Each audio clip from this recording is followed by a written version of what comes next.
I really think of myself as having 4 buckets of knowledge that I work from.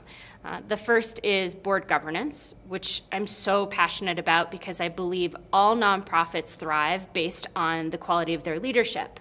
However, one of the things we struggle with in the nonprofit sector is we ask people to serve as board members without really giving them the tools for how to do that. So again, I get to be a translator and help people with some of the best practices. The second thing is around charitable advising. So working especially with multi-generational families, people just entering into philanthropy and teaching them some strategies and some values to help leave the legacy that they want, whatever that legacy might look like over a certain period of time. The third bucket would be digital communications, because it's another tool in our toolbox that we can use in communicating with our stakeholders, in fundraising and recruiting board members. And how we do it is more important than what channels we use. And I love to be able to talk to organizations about how to fold that into what they're already doing. And then the last bucket is around fundraising, which is just a core component of any nonprofit, is how do you raise funds? How do you think, again, about those best practices? And how do you integrate everybody in your organization onto the same page when it comes to fund development? It's a very complicated system, again, because a lot of times you're selling prevention.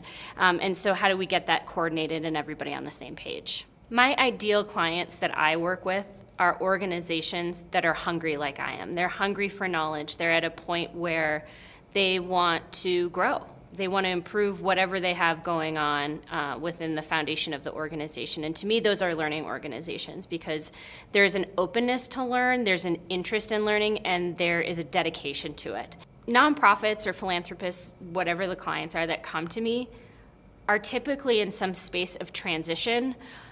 They're growing in their organizational life cycle, or they've got new board members or new executive director. There's some sort of transition, and it's uncomfortable, and so there tends to be tension or a feeling of crisis or worry in growth stages and transition phases. So my job is to really hold that space for them and say, I'm here for you, I'm listening to you.